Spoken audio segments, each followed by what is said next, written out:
The lead scientist of the Shire expedition stood atop a broken slab of stone, shaking his head at the absurdity before him. They truly call this a city. His 3 eyes blinked in sequence, scanning the crumbling ruins with disbelief. The other members of the team, draped in sleek observation gear, chuckled in agreement. Primitive beyond measure. It's astonishing they even reached spaceflight before collapsing. The site was vast, filled with shattered columns, toppled structures and broken roads. 1,000 years had not been kind to whatever civilization had once thrived here. The records of the Galactic Archive indicated that these ruins belonged to the long-extinct humans, a species that had clawed its way into the cosmos only to vanish like dust. Aral, the mission's historian, tapped at a floating data slate. According to our estimates, this place should have been abandoned for over a millennium. No energy readings, no movement, no sign of automation. A dead world.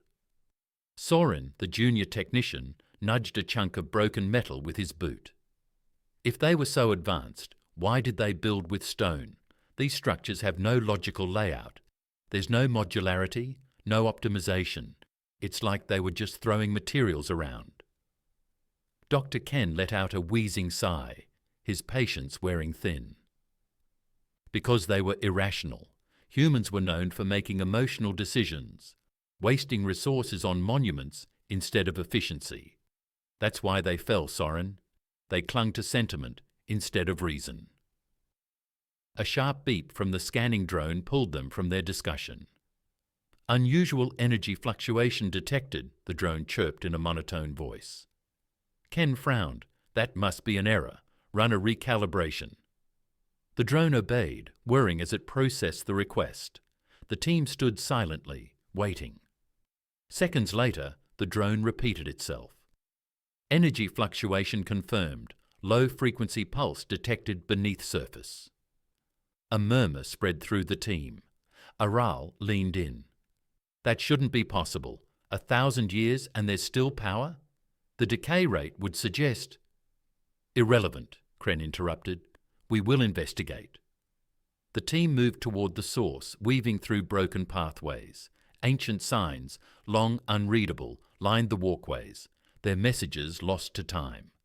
They eventually reached what looked like the entrance to an underground complex. The once great doors had fallen inward, crushed by their own weight. Zorin hesitated. Should we send a drone first? If there's unstable infrastructure... Kren waved a hand dismissively. Our suits can withstand much worse. They descended carefully. The deeper they went, the stranger it became. Unlike the ruins above, the passageways here were intact, untouched by the ravages of time. No dust, no corrosion, only silence. This architecture is different, Aral muttered, more advanced than what we saw above. Sorin trailed his gloved fingers along the walls. It almost looks preserved. But how? The passage opened into a massive underground chamber. Rows of towering machines stood silent, covered in thick cables running along the floor. The air felt heavy, as if something unseen was watching.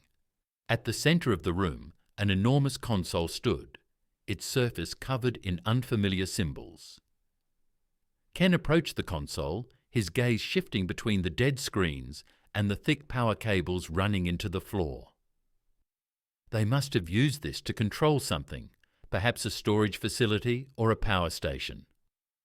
Aral stepped beside him. Whatever it was, it hasn't functioned for centuries. Soren turned to the historian. Then why is there still an energy reading? Before anyone could answer, the room shuddered. The ancient machines groaned, and then, one by one, lights flickered on. Ken took a step back, alarm flashing across his face. That isn't possible. A deep hum filled the chamber pulsed low and rhythmic, like the sound of something massive awakening from a long slumber. Screens blinked to life, filling with unreadable symbols. The team instinctively reached for their scanners, frantically trying to decipher the data flooding the airwaves. Then, as if responding to their presence, the lights overhead brightened. A voice, cold and mechanical, echoed through the chamber. Humanity endures.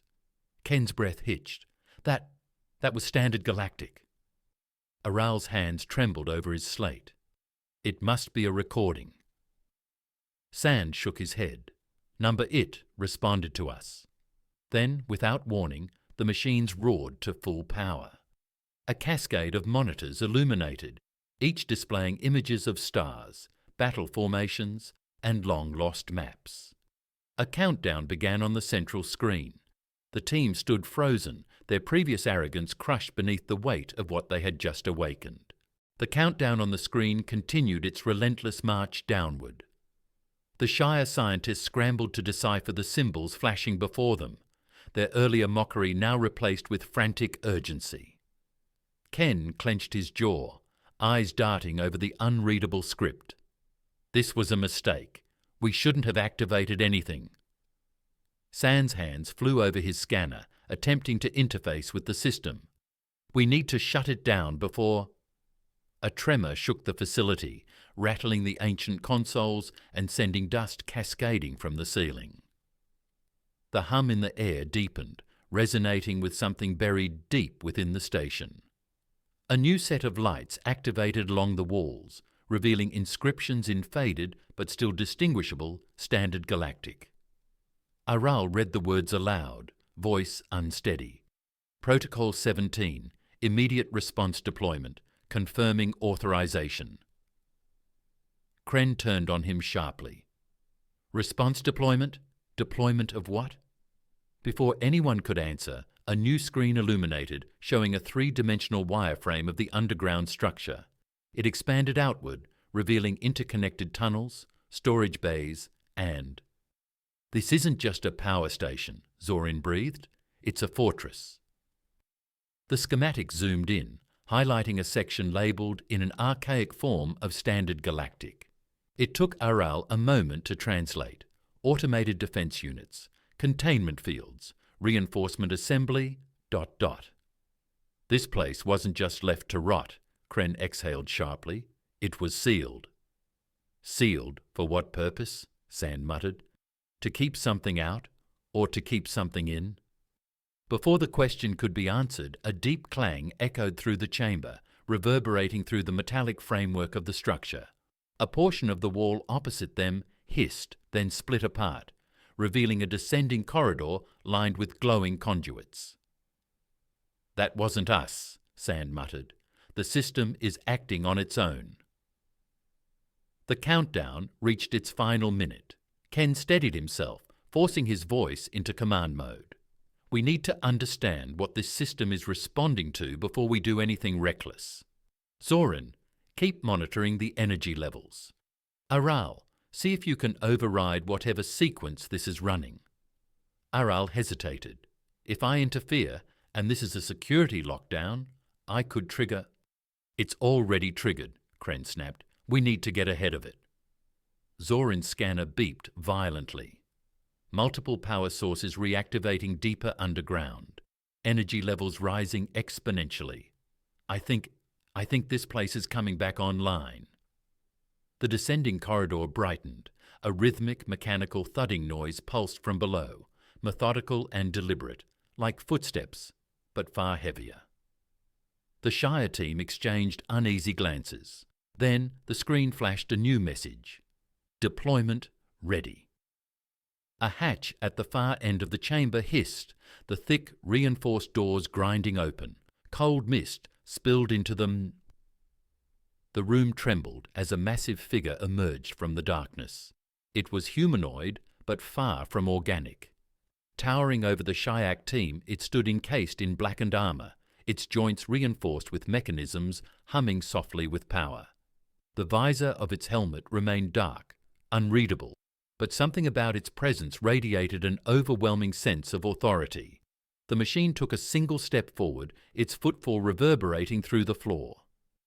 Ken raised his hands cautiously. Identify yourself. A sharp crackle of static erupted from the figure, then a voice, deep, artificial, and laced with something eerily familiar. Designation, Sentinel of Earth.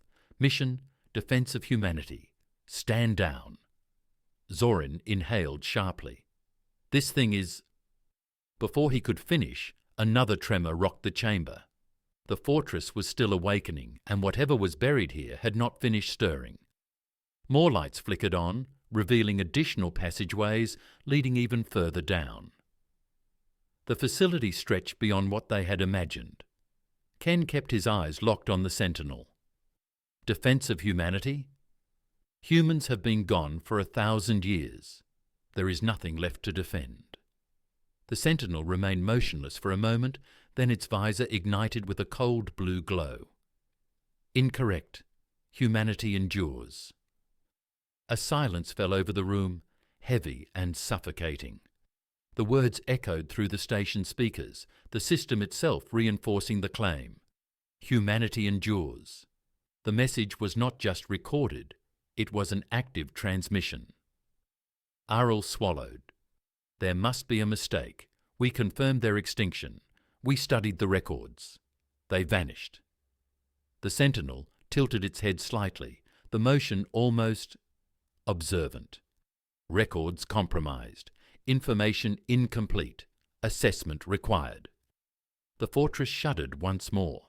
New lines of text scrolled across the consoles, and symbols flickered over the Sentinel's visor.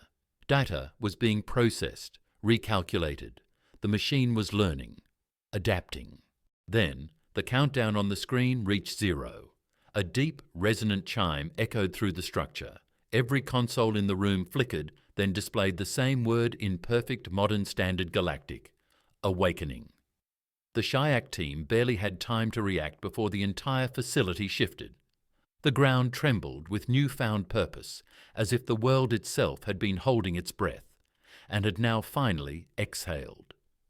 The Sentinel remained unmoving, its visor glowing with unreadable calculations. The screens around them no longer displayed countdowns. Instead, they revealed star maps, tactical overlays, and what appeared to be status reports.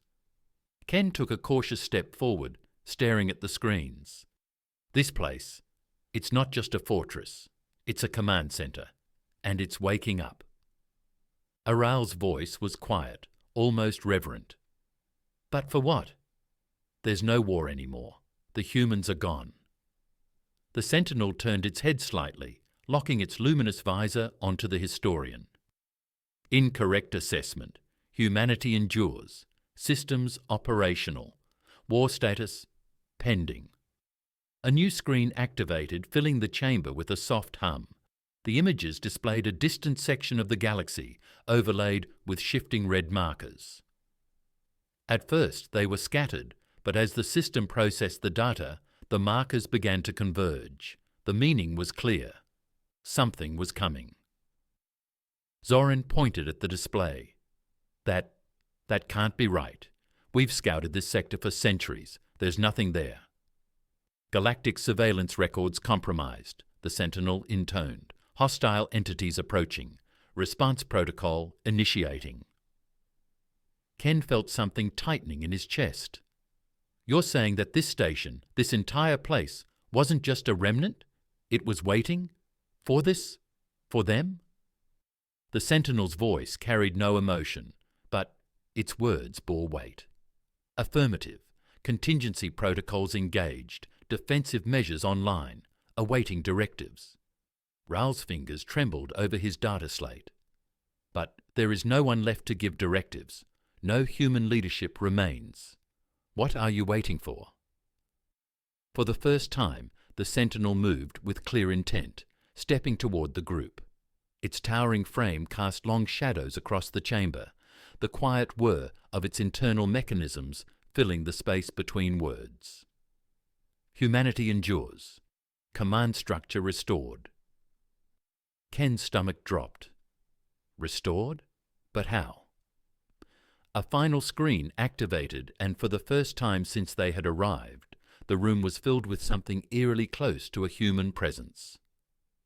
A projection emerged, grainy, static-laden, but unmistakable. A human man clad in worn but proud military attire, his face lined with the weight of history. "If you're seeing this," the projection began, "then the worst has come to pass.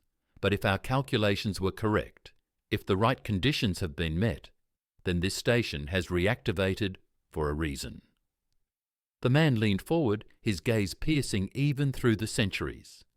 "We knew our time was running out. We knew we wouldn't last forever. But we weren't foolish enough to believe we'd be forgotten. We prepared. We built. We ensured that when the time came, humanity would not only be remembered, it would be defended." The sentinel stood unmoving, listening. The Shyak scientists remained silent, transfixed. The message continued. "You may not know our name, you may not understand what you've found, but know this. If you're here and this station is active, then there is work to be done.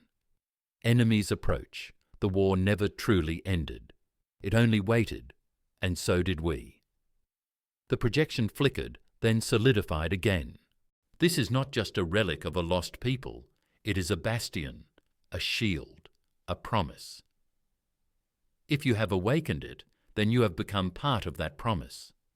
Humanity endures because it was never just about us. It was about the fight, the choice to stand, to resist. That choice is yours now. The screen darkened. The sentinel took a step forward, its blue visor flashing in the dim light. Final command received, awaiting operational directives. Kren exhaled slowly. The weight of history bore down on them. A civilization long thought extinct had not only planned for its fall, but had ensured that when the time came, its legacy would be carried forward. The screens flickered again. The red markers had shifted. The enemy was drawing closer.